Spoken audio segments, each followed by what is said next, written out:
자리에서 일어나셔서 하나님 말씀 함께 봉독하겠습니다. 하나님 말씀은 창세기 5장 21절로 24절까지 보겠습니다. 작년보다 한 살을 또 저희들이 더 먹지 않았습니까? 근데 이제 나이가 들어가는 표시 중에 하나가 이 눈물이 잘 나오고 감정의 이 반응이 빨리 나오는 게 나이가 들어가는 그 모습이 아닐까 생각을 합니다. 오늘도 하나님께서 우리에게 이 말씀을 통해서 복 주시기를 바랍니다. 다 찾으셨으면 창세기 5장 21절부터 24절까지 제가 읽겠습니다. 에녹은 65년을 살며 무두셀라를 낳았고 무두셀라를 낳은 뒤 300년 동안 하나님과 함께 걸으며 아들 딸들을 낳았더라. 에녹의 전생에는 365년이더라. 에녹이 하나님과 함께 걷더니 하나님께서 그를 데려가심으로 그가 잊지 아니하더라. 아멘. 자리에 앉으시겠습니다.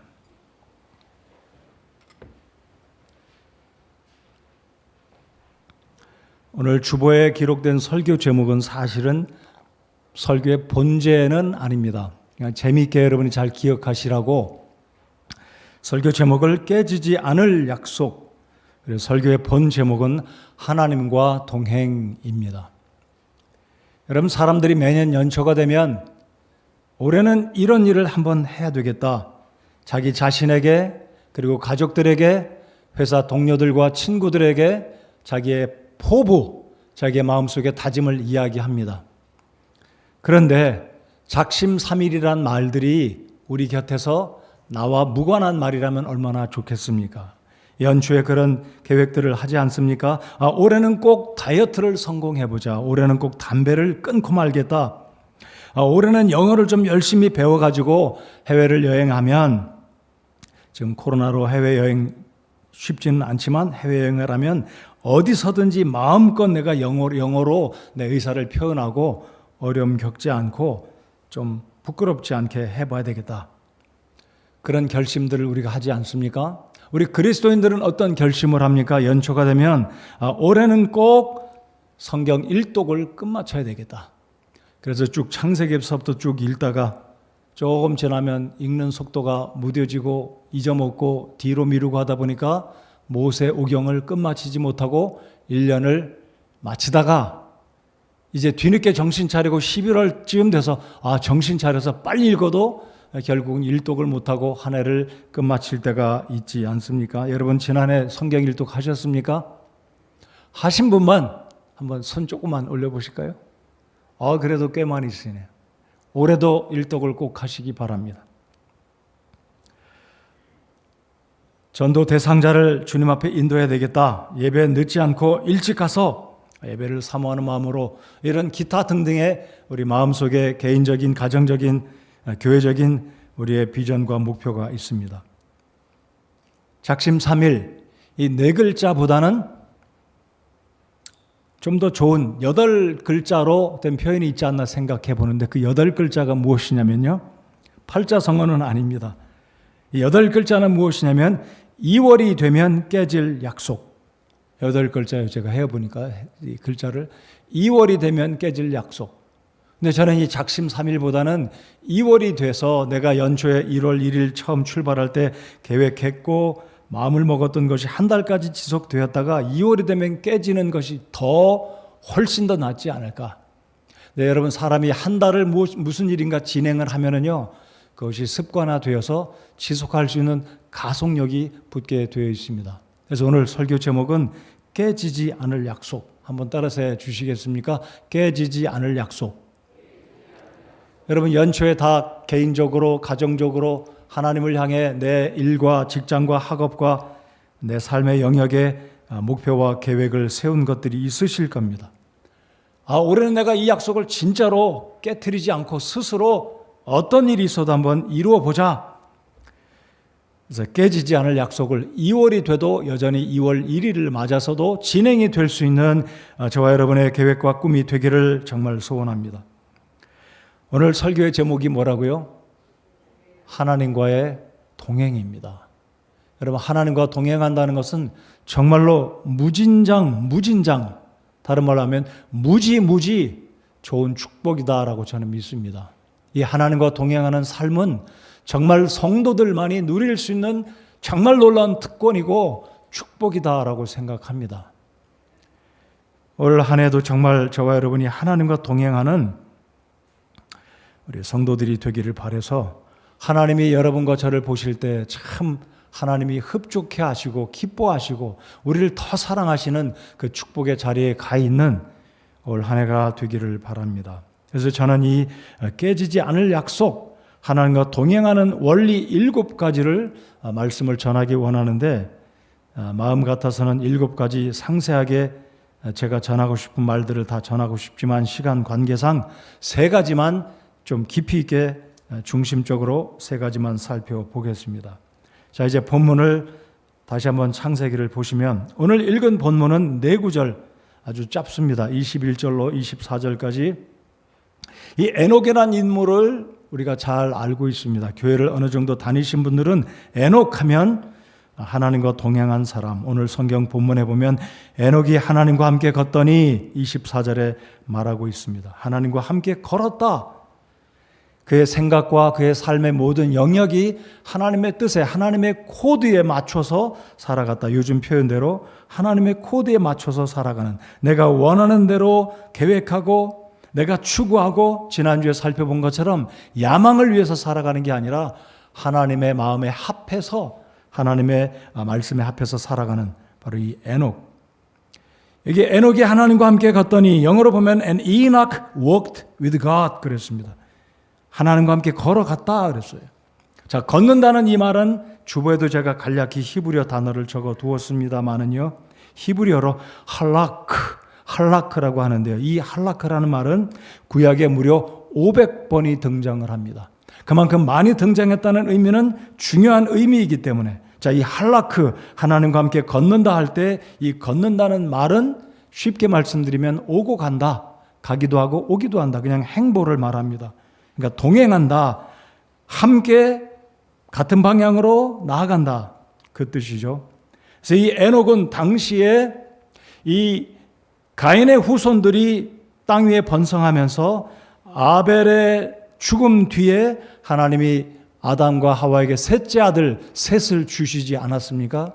그런데 노아의 홍수가 시작되기 바로 직전 이 창세기 5장의 시대에는 아직 노아의 8 식구가 등장하기 전이기 때문에 하나님과 동행한 인물이 있다면 에녹이 유일하고 가장 하나님께 주목을 받는 정말 성도의 삶, 하나님의 자녀의 삶을 살았기에 창세기의 저자 이 모세는 에녹이 하나님과 함께 갔더니 라고 기록을 하면서 24절 하반절을 잘 보시기 바랍니다. 하나님께서 그를 데려가심으로 그가 잊지 아니하더라.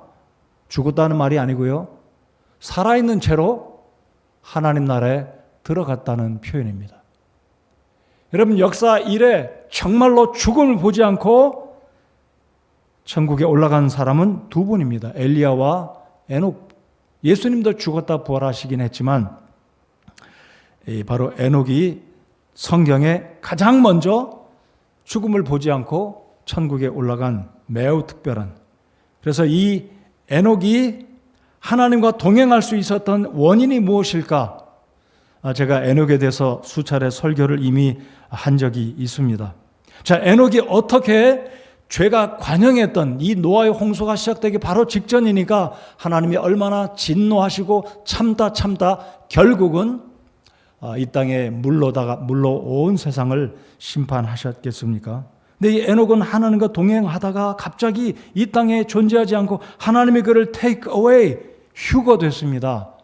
하늘로 그냥 올라가 버리고 이 땅에 남아있지 않았습니다. 그러면 이 에녹이 무엇 때문에 온 세상이 전부 다 상식처럼 너나 할 것 없이 다 육신의 정욕을 좇아서 살고 세상의 풍속과 유행을 좇아서 살던 타락한 시대에 에녹은 어떤 원리, 어떤 비결이 있었기에 그가 하나님과 동행하는 삶을 살았었는지 여러분 혹시 궁금하지 않으십니까?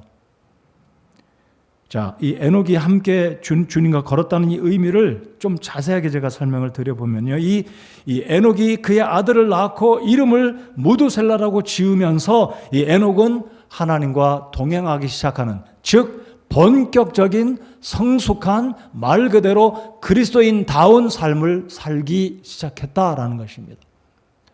오늘 이 아침 시간에 저와 여러분들 한번 생각해 보겠습니다. 나는 정말로 성서 침례교회 회원으로 정말로 성도답게 개교회에 속한 회원을 가지고, 회원권을 가지고 성실하게 하나님의 이 귀한 교회를 섬기고 있는지, 내 정신, 내 생각, 내 태도는 어떤지 생각해 보아야 할 것입니다. 이 에녹이 하나님과 동행하게 된 원인은 아들을 낳고서부터였다라고 성경은 힌트, 클루, 여기 우리에게 클루를 제공해 주고 있습니다.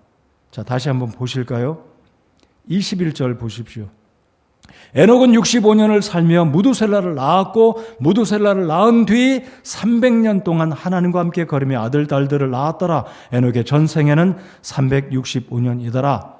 거기서 끝난 게 아니었습니다. 여러분, 이 창세기 5장의 시대를 보면 최소한 사람들이 800년, 900년, 심지어 969살. 이 에녹의 아들이 무두셀라인데, 무두셀라는 인류 역사상 가장 오래 살았던 969살, 1000살 가까이 살았던 인물입니다. 근데 이 에녹이 65세에 무두셀라를 낳았는데, 그 이후에 나머지 300년은 하나님과 함께 걸었다라고 성경은 기록하고 있는데, 이게 무슨 의미인지 무두셀라의 뜻을 이해하면 여기서 답을 찾아낼 수 있다는 겁니다. 자, 그러면 무두셀라라는 이름은 히브리어로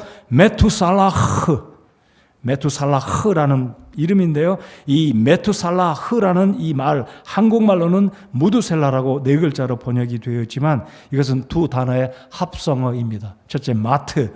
우리는 마트하면 시장이라고 하잖아요. 마켓. 이 마트라는 것은 사람이라는 뜻이고요. 셀라흐라는 말은 투창, 창문의 창이 아니고요. 스피어, 병기, 창을 말합니다. 자, 그러면 이 무두셀라라는 말은 문자적으로 옮기면 창의 사람 이란 뜻입니다. 그러니까 창을 든 사람. 여러분, 다윗과 골리앗이 왜 대표로 싸웠습니까? 이 고대 근동이나 오래전에는 민족과 민족이 싸우기도 하고 전쟁을 전면적으로 치르기도 하지만 대표로 싸웁니다. 우리 국가와 민족을 대표로 누가 나가고 적군에서도 한 명이 나왔을 때 둘이 맞붙어서 이기면 그 전쟁은 그냥 다시 치를 필요가 없이, 많은 사람이 죽임당할 필요 없이 쉽게 전쟁이 끝나는데, 바로 무두셀라는 영적인 의미로 가족과 민족을 대표해서 창을 든 우리 민족, 우리 가족을 대표해서 나갈 싸움꾼이라는 뜻이에요. 근데 이 싸움꾼이 죽어버리면 우리는 죽는다, 우리는 끝장난다, 그런 의미, 상식적인 게 바로 이 당시의 사람들의 개념이고, 무두셀라, 마투살라흐의 이름이 그 의미 속에 들어있는 겁니다. 자, 그래서 이 에녹은 자기 아들의 이름을 지을 때 왜 무두셀라로 지었는지 성경은 이야기하고 있지 않습니다. 우리가 알 수 있는 것은 이 에녹이 자신의 아들을 낳고 무두셀라를 이름을 지은 후에 300년 동안 조심 있게 하나님과 동행하며 살았다는 게 굉장히 중요한 의미를 발견해내야 합니다. 언젠가는 내 아들이 우리 가문을 대표해서 창을 든 자로 나가서 싸우다가 이 아들이 죽임을 당하면 우리 가족은 덩달아 더불어 멸망이구나. 이 의미는 무두셀라가 이름을 짓고 이런 과정 가운데서 에녹이 깨달은 것이 바로 이런 점입니다. 언젠가는 우리 가문에 용사가 있고 싸움꾼이 있지만 언젠가는 우리가 죽을 수 있다. 바로 우리가 연약한 인생이다라는 것을 깨닫고 에녹은 그 시각부터 정신 차리고 세상을 쫓아가지 않고 세상적인 관습과 유행을 따라 살지 않고 하나님 중심으로 말씀에 따라서 하나님을 경외하고 살기 시작한 것이 300년이었습니다. 이 300년을 살다 보니까 하나님이 에녹을 주목하셨어요. 오직 유일하게, 이건 과장된 표현일지는 모르겠지만 지구상에 에녹만큼 하나님을 기쁘시게, 하나님을 경외하는, 하나님을 예배하는 사람이 없었기 때문에 하나님은 에녹을 죽음 가운데 버려두지 않으시고 그 에녹을 그냥 데려가셨습니다. 여러분, 창세기 5장을 읽으시면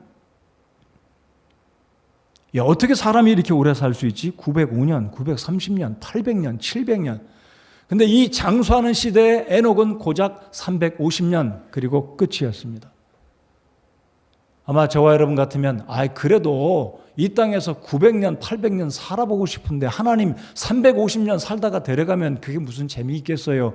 좀 더 살게 내버려 두셔야 되는데 이런 생각하시는 분 혹시 계실지 모르겠어요. 그러나 진짜로 천국의 축복을 안다면 이 땅에서 오래 살고 싶은 성도는 없을 거라고 생각합니다. 아니, 진짜로 성숙한 그리스도인, 하나님이 예비하신 천국의 그 축복, 눈물과 슬픔과 이별과 고통이 없는 그곳을 진짜로 사모한다면 이 땅에서 내가 백만장자로 산다 할지라도 아니다, 오늘 내가 천국에 들어가서 살고 싶다라고 생각하는 것이 성숙한 그리스도인들의 생각이다라고 저는 생각합니다. 정말 그렇습니다. 그러니까 이 에녹은 350년 살다 천국 간 게 하나님의 실수가 아니고 하나님 상황 판단을 잘못한 게 아니고 이건 놀라운 축복이다라고 생각합니다. 아니, 이제 거두절미하고요. 자, 오늘 설교의 제목이 뭐라고요? 하나님과 동행하는 삶. 올 연초에 작심한 이런 계획들 저런 계획들이 정말로 이루어짐으로 나 자신이 기쁘고 보람되고 내 삶에 의미가 있고 하나님 앞에서도 정말로 감사할 수 있는 2022년도가 되기 원하신다면 오늘 제가 말씀드리는 7가지를 우리가 이루어갈 때 바로 이 7가지의 모습이 오늘 이 시대에 우리는 그리스도인들로서, 아니 침례 교도로서 우리 예수님과 하나님과 동행하는 삶이 될 수 있는 기본적인 7가지다라고 저는 믿습니다. 첫 번째, 하나님과 동행하는 삶은 예배하는 삶을 빼놓고는 절대로 이룰 수가 없습니다. 예배하는 삶을 살아가시기 바랍니다. 예배하는 삶이란 꼭 주일날 와서 찬송 부르고 함께 기도하고 헌금 드리고 말씀 듣는 이것만이 아니잖아요. 여러분, 우리 그리스도인들의 삶에 있어서 기쁨과 믿음의 성장은 하나님을 예배하면서 이루어진다라고 저는 믿습니다. 예배를 사모하지 않거나 경홀히 여기는 태도는 절대로 믿음 성장이 있을 수가 없습니다. 절대로 하나님이 기뻐하시지 않을 뿐만 아니라 하나님 앞에 복받을 생각 다 내려놓아야 합니다. 예배를 드리지 않으면서 복받기를 생각합니까? 그것은 굉장한 착각이고 실수입니다. 아니, 범죄입니다. 여러분, 하나님 예배하지 않는 삶은 그리스도인에게 있어서 범죄입니다. 믿으십니까? 대답 좀 해보십시오. 예배하지 않는 삶, 예배 원하지 않는 삶, 이 범죄입니다. 맞나요? 그렇습니다. 그리스도인들에게서 예배 없는 삶, 예배를 사모하지 않는 삶, 내 삶의 스케줄 가운데 예배는 둘째, 셋째, 아니 저 끝에 있다는 거, 이건 있을 수 없는 일이다. 이거 크리스찬 이름을 떼버리든지, 그죠?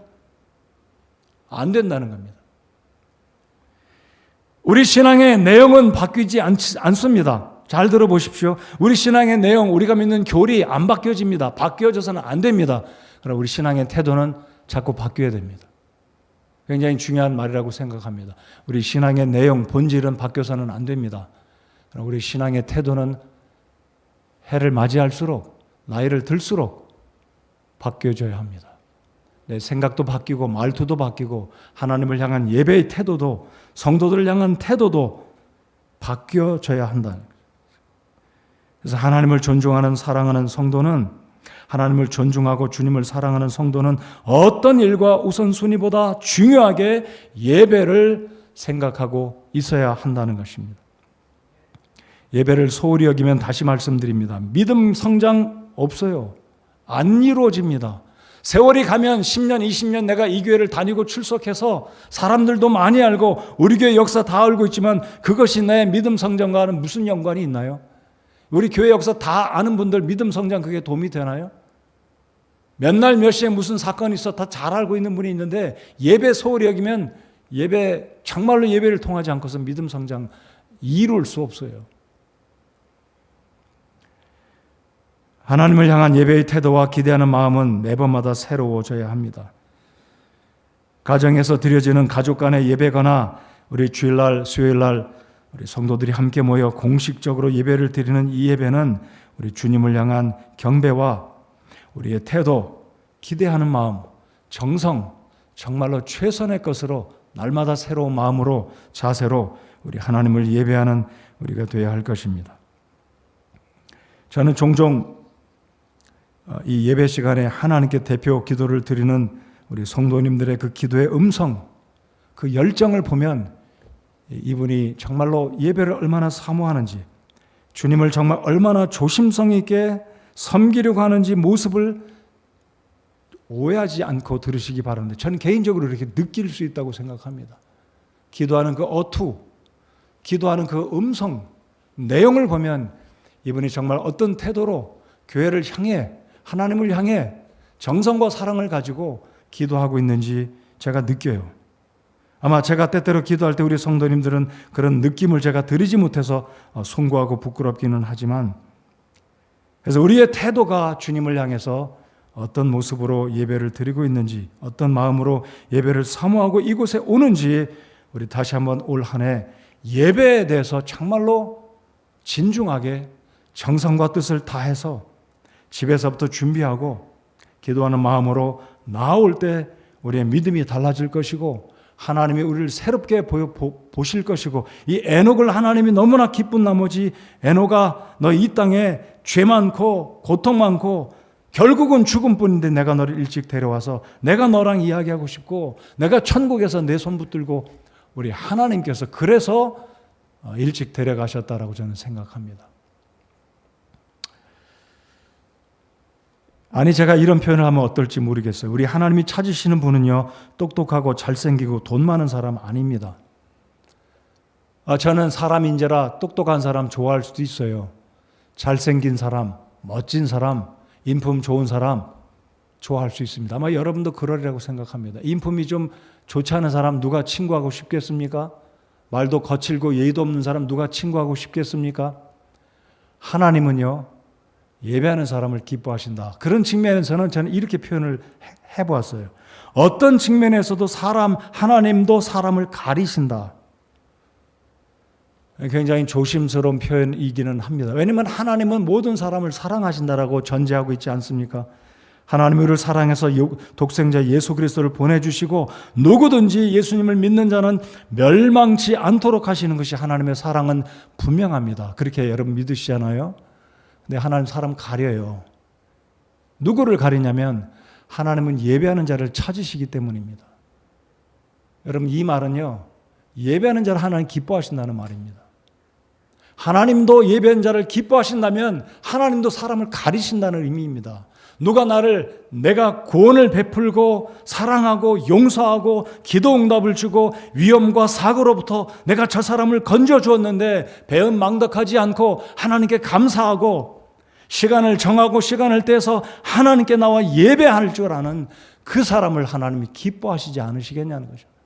그런 사람을 하나님이 찾으신다고 말씀하십니다. 바로 요한복음 4장 23절에 하나님은 하나님을 참되게 경배하는 사람을 찾으신다라고 말씀하십니다. 여러분, 그 말씀 믿으십니까? 우리 하나님도 예배하는 자를 그렇게 찾으시고 기뻐하세요. 저와 여러분이 하나님을 기쁘시게 하는 성도가 되기를 바랍니다. 여러분, 애들도 자기 복을 받을 행동하지 않습니까? 우리가 어른들이 그러잖아요. 애들도 자기 복, 자기 사랑 받을 거 행동합니다. 우리 성인 어른들은 어떠해야 되겠습니까? 알 거 다 알면서 의식적으로, 생각적으로, 양심적으로, 믿음적으로 말씀 알면서 예배를 우리가 경홀히 여긴다면 그 말은 하나님을 경홀히 여긴다라는 뜻이라고 저는 생각합니다. 올 한 해 2022년도가 시작돼서 이제 3주가 지납니다. 여러분, 올 새 달력을 걸어두시고 교회에서 받으신 새 달력에 1월 달에 이 문구가 쓰여 있는 거 기억하십니까? 여러분, 1월 달에 우리 교회에서 받으신 달력에 어떤 문구가 써 있는지 기억하십니까? 관찰하셨습니까? 보셨습니까? 마음속에 기억하십니까? 어떤 문구가 써 있는지 기억하시나요? 이야기 안 하시는 건가요? 아시면서도?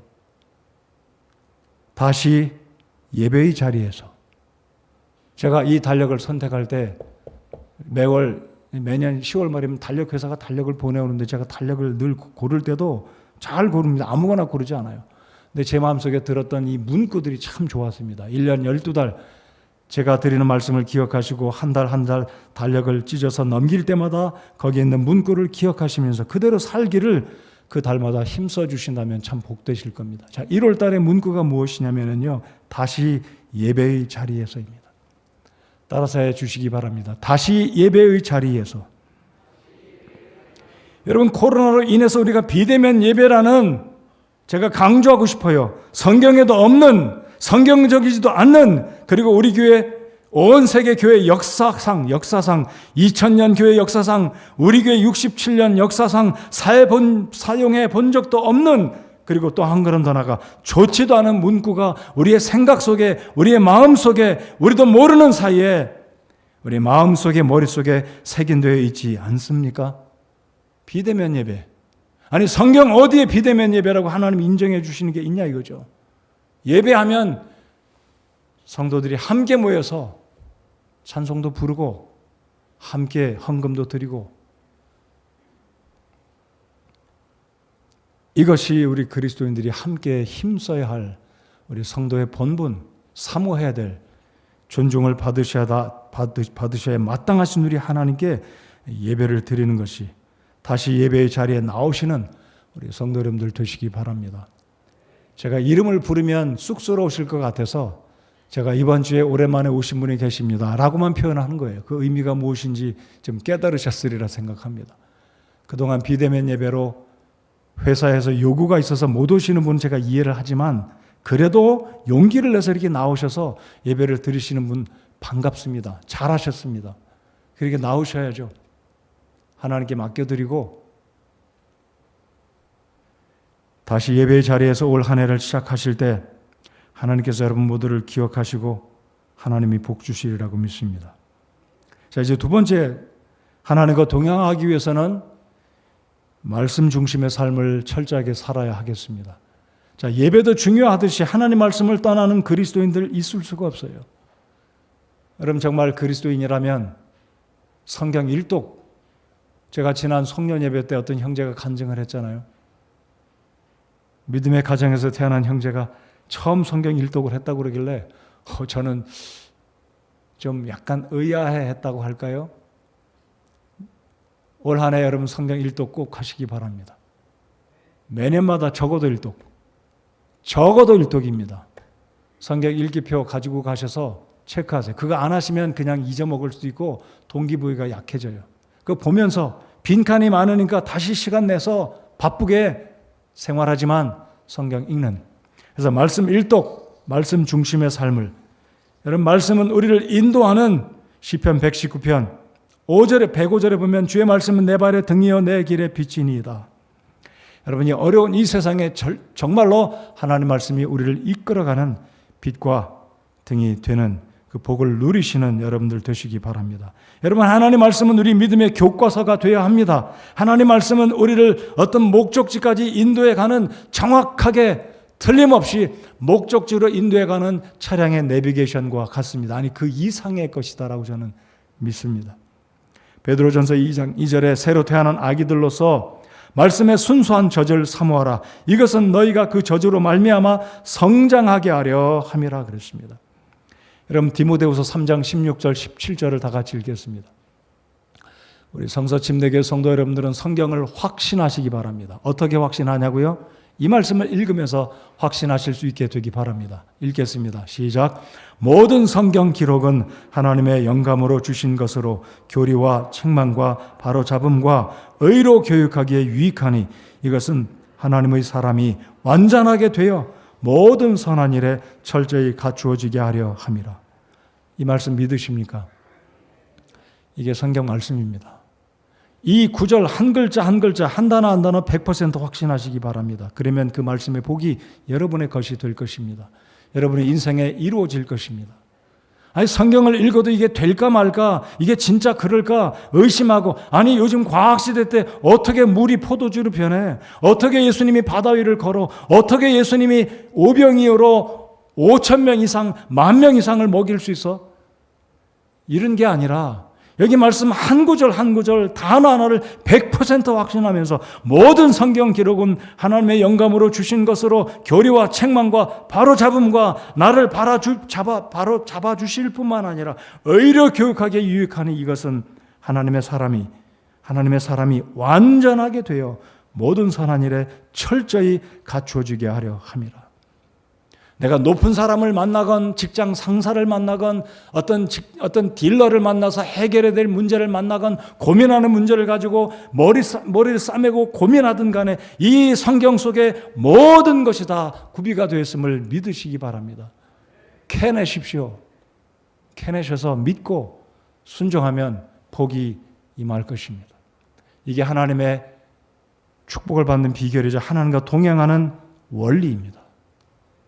자, 세 번째 이제 좀 더 자세하게 나누는 하나님과의 교제하는 삶입니다. 여러분, 하나님을 사랑하면 사랑할수록 하나님과의 교제는 폭이 넓어지고 깊어지고 높아지고 길어집니다. 하나님과의 교제가 깊어질수록 우리 그리스도인들의 믿음이 성숙해져 갈수록 하나님과의 교제가 기쁘고 친밀하고 정말로 즐겁게 될 것입니다. 느껴질 것입니다. 사람과의 교제는 차원이 다른,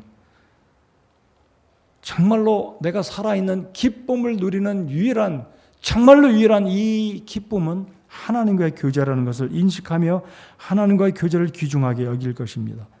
세상에서 돈이 주지 못하는, 세상의 쾌락이 주지 못하는, 아니 어디에서도 경험해보지 못하는 이 축복, 이 놀라운 행복감, 이것이 바로 하나님과의 교제하는 삶을 통해서 얻게 되는 것을 에녹이 그래서 정신 차리고 300년 동안 주님과 동행했다라고 저는 믿습니다. 여러분, 찬송가 저 장미꽃 위에 있을 이 찬송가를 보면 이런 가사가 있지 않습니까? 저 장미꽃 위에 있을 아직 맺혀있는 그때에 귀에 은은히 들려오는 소리 들리니 주 음성 분명하다. 주님 나와 동행을 하면서 나를 친구 삼아 주셨네. 우리 서로 받은 그 기쁨은 알 사람이 없도다. 제가 갑자기 떠오르는 생각이 있어요. 니들이 개맛을 알아? 그 상업적인 표현이잖아요. 하나님의 교제를 통해서 하나님이 얼마나 나를 좋아하시고 기뻐하시고 이 말씀을 통해 나를 격려해 주시고 힘을 주시고 평안을 주시는지 슬픔과 낙심과 정말로 고통 가운데 있을 때 말씀을 읽고 기도하고 예배를 통해서 하나님이 내게 주시는 그 회복하심, 그 기쁨들, 위로하심을 경험한 사람은 하나님을 정말 기뻐하고 감사하고 더 하나님께 다가가지 않을 수가 없다는 거예요. 여러분, 올 한 해 하나님과의 교제를 깊이 해보시기 바랍니다. 우리 하나님과의 교제는 일방 통행이 아닌 상호 교통하는 최고의 방법이기 때문에 그렇습니다. 여러분, 하나님과의 교제는 예배를 통해서 할 수 있고요, 말씀을 읽을 때 할 수 있고요, 성령 하나님의 음성, 성령 하나님의 뜻을 깨달으려고 할 때 하나님이 깨닫게 해주십니다. 그게 하나님과의 교제의 방법인데, 저는 하나님과의 교제를 가장 깊이 있게 친숙하게 가장 좋게 하는 방법은 기도다라고 믿어요. 하나님께 기도하면 하나님 우리 마음속에 깨닫게 해주시고 생각나게 해주신 게 있어요. 시편 142편을 열어보시기 바랍니다. 제가 시계를 자꾸 봅니다. 이거 할 얘기가 있는데 시간은 자꾸 가고, 그럼에도 불구하고 오늘 아침에 말씀을 잘 집중해서 들어주시니 고맙습니다. 시편 142편 2절과 5절을 보면 하나님과의 교제를 알았던 다윗은 이렇게 고백을 합니다. 142편 2절입니다. 내가 나의 원통함을 그분 앞에 쏟아놓으며, 기도잖아요. 나의 고난을 그분 앞에 보였도다. 여러분, 하나님과의 교제는, 친숙한 교제는 기도를 통해서 할 수 있어요. 하나님, 저 정말 힘들어요. 하나님, 저 죽겠습니다. 기도를 통해서 교제하는 거예요. 하나님께 그냥 이야기하는 거예요. 내가 나의 원통함을 그분 앞에 쏟아놓으며 나의 고난을 그분 앞에 보여. 이게 교제잖아요. 우리가 하나님께 기도할 때 거창하게 위대하신 천지를 창조하신 하나님 아버지 이럴 필요가 없습니다. 하나님께 힘든 사정 그냥 이야기하세요. 아빠 엄마한테 이야기하듯이. 내 딸 아들 붙들고, 야 아들아, 나 딸아, 나 정말 힘들다. 그냥 이야기하는 겁니다. 이게 교제예요. 그렇게 하다 보면 하나님께서 5절을 다 같이 읽겠습니다. 시작. 오 주여, 내가 주께 부르짖으며 말하기를 주는 나의 피난처시요. 자, 6절을 제가 읽습니다. 내가 심히 비천하게 되었사오니 나의 부르짖음에 주의를 기울이소서. 나를 핍박하는 자들이 나보다 강하오니 그들에게서 나를 건지소서. 자, 그러니까 2절에서 우리가 알 수 있는 것은 하나님과의 교제는 기도를 통해서 내가 이렇게 원통하고 힘들고 정말로 살기 힘든 상황들을 말씀드리면 하나님 다 들으십니다. 그래서 5절에서 이 기자가 이렇게 고백합니다. 내가 주께 부르짖으며 말하기를 주는 나의 피난처시요 산 자들의 땅에서 나의 몫이니이다 하였나이다. 그래서 히브리서의 신약성경 히브리서의 저자 또 이렇게 말하지 않아요? 히브리서 4장 16절에 그러므로 우리가 긍휼을 얻고 필요한 때에 도움을 주시는 은혜를 얻기 위해 은혜의 왕좌로 담대히 갈 것이니라. 하나님 앞에 나갈 때 쑥스러워할 필요 없잖아요. 겸연쩍할 필요 없잖아요. 나 알 거 다 하잖아요. 내 생각도 내 피부도 내 모든 것도 아시는 하나님, 머리카락이 몇 개 빠진 그것도 다 아시는 하나님, 나쁜 생각도 알고 계시고 내가 이쁜 생각하는 것도 다 아시는 그 하나님 앞에 나가서 이야기하는, 기도하는, 이게 바로 하나님과의 교제인데, 하나님이 이 교제를 통해서 우리에게 마음속에 기쁨 주시고 하나님을 더 알게 하시고 하나님이 얼마나 좋으신 분인지 알게 된다는 겁니다. 올 한 해 하나님과 기도를 통해서 정말 교제를 많이 하시는 여러분들 되시기 바랍니다. 오늘 새벽에도 제가 일찍 일어나야 되겠다 그게 아니고 그냥 잠이 또 깨져서 이런저런 생각하고 교회 생각하고 묵상하는 가운데 두 구절이 마음속에 떠올라서 제가 그냥 외우려고, 나이가 들어서 성경이 잘 안 외워져요. 특별히 흠정력이 잘 안 외워져요. 노력을 해가지고 제가 두 구절, 한글로 두 구절, 영어로 두 구절을 오늘 새벽에 네 구절을 외웠습니다. 자랑해도 괜찮죠? 고린도전서 1장 9절과 사무엘상 2장 30절 후반절을 제가 외웠어요. 고린도전서 1장 9절을 제가 읽어드리겠습니다. 너희를 부르사 자신의 아들 예수 그리스도 우리 주와 교제하게 하시는 하나님은 신실하시도다. 여러분, 하나님께서 우리를 구원해 주신 목적 중에 하나가 1장 9절에 명확하게 이야기하십니다. 너희를 부르사, 우리를 구원해 주셨잖아요. 자신의 아들 예수 그리스도 우리 주와 교제하게 하시는 하나님은 신실하시도다. 하나님 정말 신실하신 분이십니다. 하나님 뭐가 아쉬워서 저 같은 사람을 구원하시고 나와 함께 교제하기를 기뻐하시고 기다리시고 기대하신 하나님이시나요? 저와 여러분이 얼마나 뛰어난 사람이길래, 뭐가 자랑할 만한 사람이길래 하나님이 우리를 구원하시고 교제하시기를 하나님이 주도적으로 계획하시고 다가오셨어요. 하나님 뭐가 아쉽습니까? 하나님은 창조주이시고 저와 여러분은 피조물입니다. 지구상에 70억 가운데 한 사람에 불과한 사람입니다. 그런데 그 하나님이 저와 여러분을 기대하시고 기다리고 계십니다.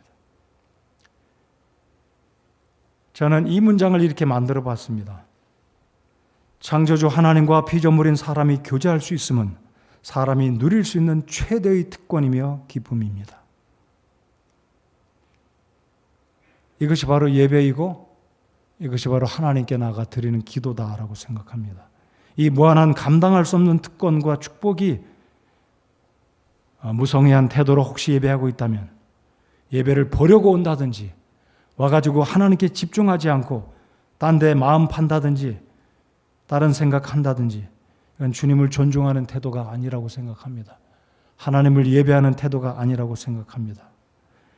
사무엘상 2장 30절 하반절에 나를 존중히 여기는 자들을 내가 존중히 여기고 나를 멸시하는 자들을 소홀히 여기리라. 제가 영어로 이 끝부분을 읽어보면 이렇습니다. For them that honor me I will honor, and they that despise me shall be lightly esteemed. 영어의 표현은 좀 달라요. 보니까 하나님을 despite 한다고 그랬어요. despite는요, 멸시하는 겁니다. 한글은 이렇게 표현했어요. 나를 존중히 여기는 자들을 내가 존중히 여기고 For them that honor me I will honor. 근데 하반절은 나를 멸시하는 자들을 소홀히 여기라. 멸시.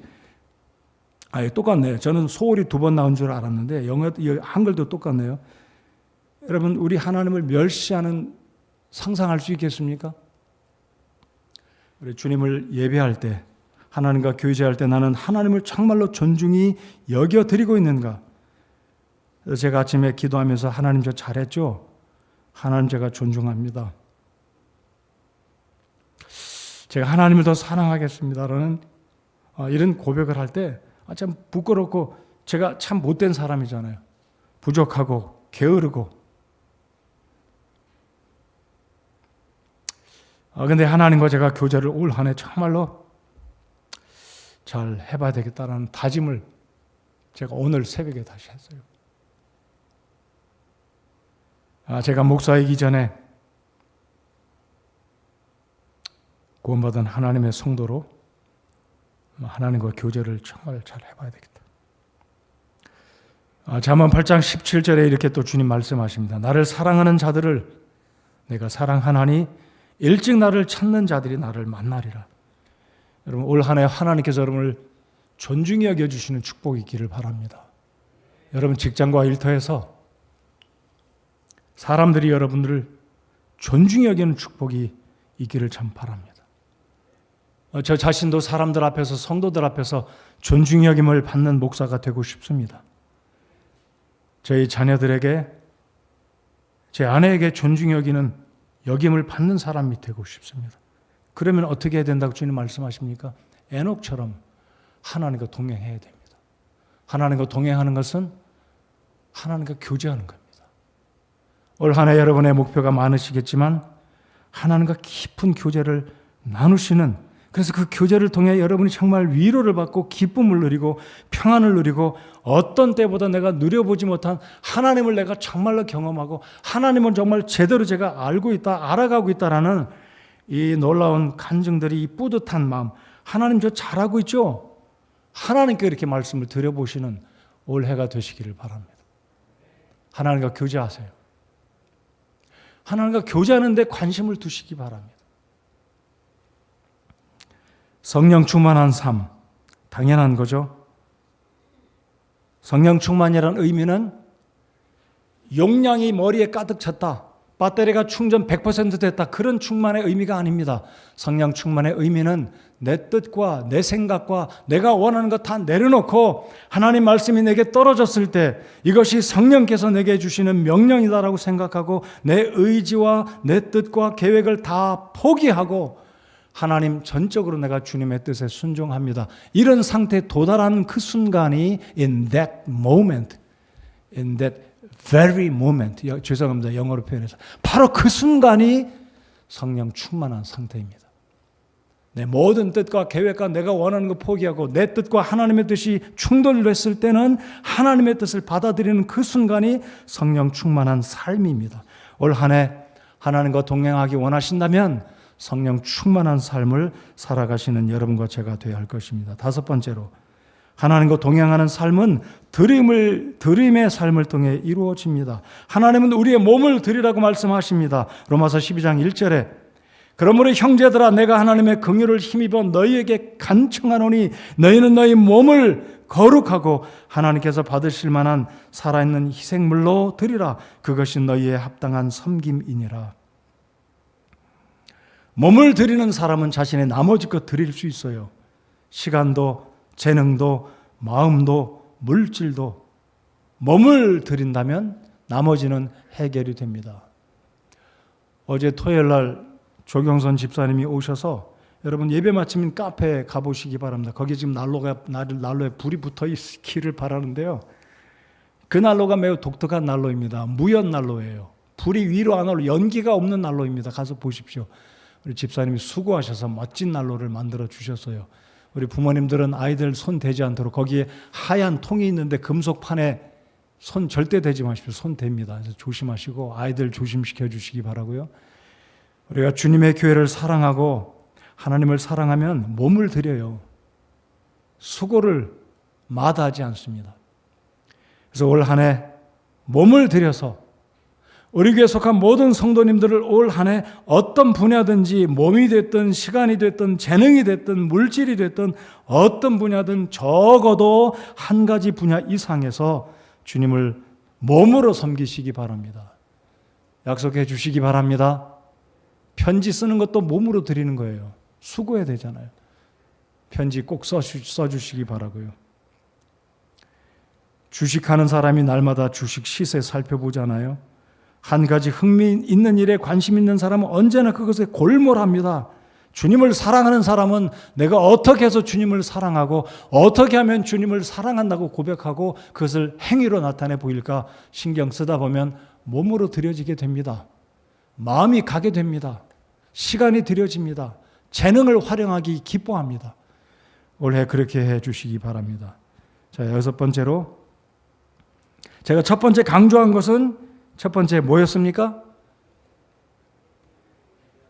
대답 안 하시면 저 그냥 멈출랍니다. 고맙습니다. 예배하는 삶. 두 번째가요. 강조한 게 하나님과 교제하는 삶. 하나님과 교제하는 삶. 이제 세 번째 강조하는 것은 6번째. 교회와 함께하는 삶입니다.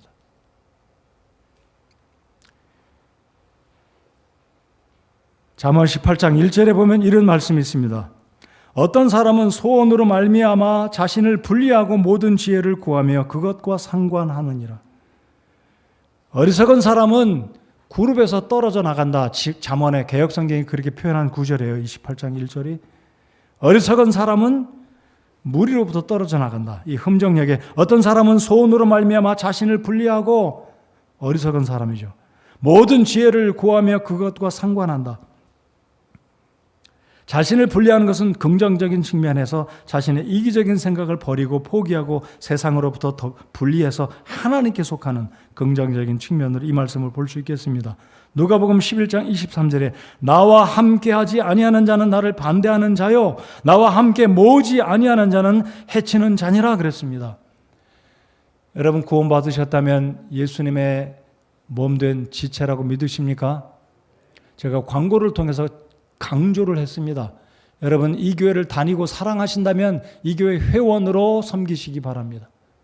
오고 싶으면 오고 형편이 되면 오고 덜 바쁘면 오고 생각나면 오고 그게 아니라 이 교회 회원이라는 명확한 생각을 가지고 못 오면 내가 오늘 예배 못 갔네.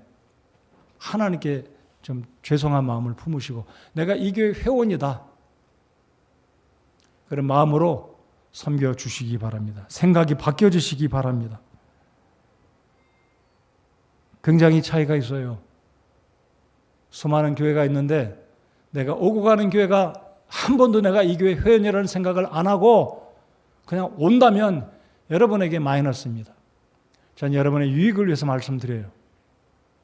세상의 사람들도 동호회를 가입해도 월 회비를 내고 이름을 내걸고 약정서에 기록을 하고 하는데 이 귀한 교회 정말로 이 축복된 교회를 오는데 회원이라는 생각도 없이 그냥 오고 간다면 생각을 고치시기 바랍니다. 맞습니까? 그렇게 해야 당연한 거 아니에요. 하나님 앞에 떳떳하고 복받고 나도 기쁘고 하나님도 기뻐하시고 교회와 함께하는 삶, 교회와 함께하는 이 믿음이 제대로 된 믿음이고 하나님이 기뻐하시는 교회와 함께하는 삶은 교회는 예수님의 머리가 되십니다. 몸입니다. 그리고 예수님은 교회의 머리가 되십니다. 바로 예수님이 나의 머리시고 내가 몸인데 이것은 회원의 자격증, 회원이 정식적으로 이루어질 때 성경적인 침례를 받은 사람 그리고 구원받고 침례받아서 이 교회에 회원이 됐다고 인정할 때 그게 비로소 성경적으로 머리 되신 예수님과 내가 눈에 보이지는 않지만 거기에 링크가 연결이 된다는 겁니다. 교회와 함께하는 삶은 교회 비전에 동참하는 것을 말합니다. 조경선 집사님 어제 제가 집사님 속으로 난로가 만들어졌는데 제가 난로 이름을 이렇게 붙여봤어요. 707 히터다.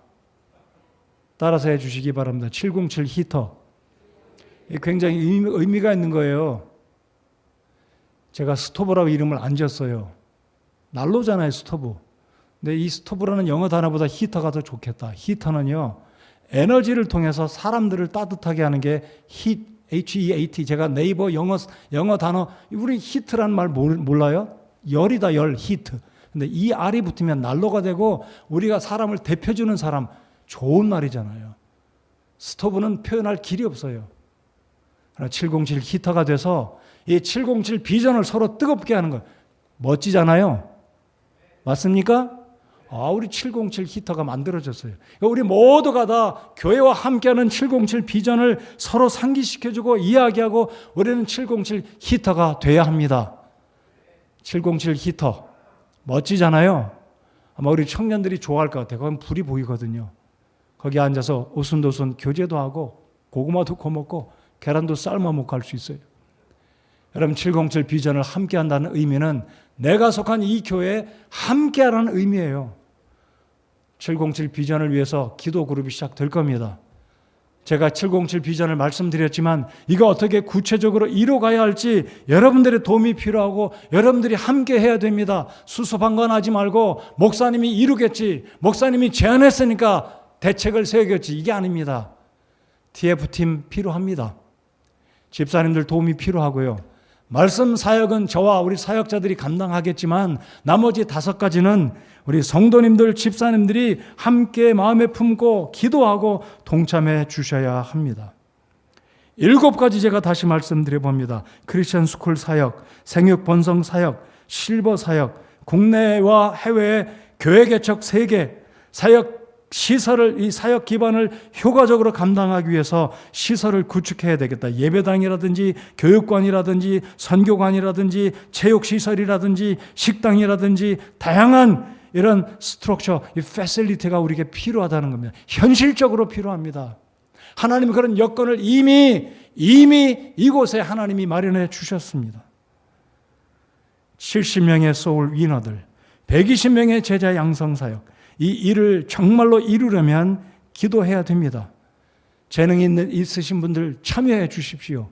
몸으로 참여해 주십시오. 아이디어로 참여해 주십시오. 기도로 동참해 주십시오. 저를 위해서 기도해 주십시오.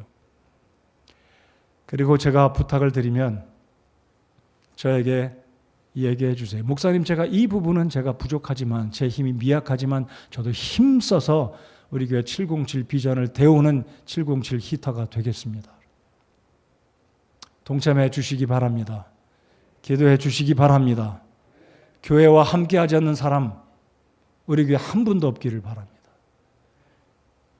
지난 1월 둘째 주 우리가 새벽기도를 시작하지 않았습니까? 평상시보다 더 많이 나오셨는데 민경술 집사님이 하루도 안 빠지고 나오셔서 놀랐어요. 제가 새벽기도 좀처럼 안 나오시는 분이에요.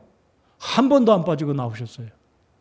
신임 집사로 세움을 입은 정태권 집사님은 잘 나오셨지만 서태원 집사님 애들 데리고 나왔어요. 그 애들 데리고 한 번도 안 빠지고. 양주에서 홍준호 집사님 오셔서 음향기기 헌신해 주셔서 한 번도 안 빠지고. 여러분 양주에서 오는 거 쉬운 일 아니잖아요. 귀한 집사님들, 제가 올해 연초에 새로운 조그마한 주먹만한 구름을 보았습니다. 여러분 우리 모두가 이 조망만한 주먹만한 구름이 바위 덩어리만해지고 태산 같은 구름이 다가와서 우리에게 필요한 영적인 비를 내려주실 것을 믿습니다. 마지막으로 주님의 재림을 사모하는 삶을 살 때 우리 성도는 세상에 신경 쓰지 않고 세상 부러워하지 않고 세상 바라보지 않고 영적인 한눈 팔지 않고 하나님 바라보고 위의 것을 사모하고 위를 추구하고 하나님 사랑하게 될 것입니다. 여러분 세상 만사에는 절대 변하지 않는 원리가 있습니다. 송충이는 소를 먹고 삽니다. 물과 기름은 절대로 섞이지 못합니다. 구원받은 성도들이 이 세상을 살면서 세상과 짝해서 살 수 없습니다. 이 세상이 어떻게 변하더라도 이 세상의 가치가 어디에 중심이 옮겨가더라도 구원받은 하나님의 성도들, 우리의 성도 여러분들, 주님과 동행하는 이 참으로 복된 이 주님이 주신 이 특권의 삶, 우리 번본의 삶을 이루어갈 때 하나님은 올 한 해 놀라운 역사를 이루어 주실 것이고 여러분의 개인의 심령 속에 여러분의 일터와 가정 속에 놀랍게 복을 주실 것이라고 믿습니다. 깨어지지 않을 약속을 결정하시기 바랍니다. 그리고 1월이 가도 2월이 가도 올 연말 12월이 돼도 ongoing 프로세스를 이루어 가시고 연말이 되면 내가 올 연초에 들었던 그 말씀 목사님이 내게 7가지 이야기한 거 다 이루지 못했던 이루지 못했어도 정말로 내가 이 연말에 이렇게 이룰 수 있는 거 하나님의 은혜다. 하나님께 감사드리고 영광 돌리고 하나님 저 잘했죠. 우리 주님 앞에 자랑할 수 있는 감사드릴 수 있는 저 여러분 모두가 되시기를 바랍니다. 기도하겠습니다.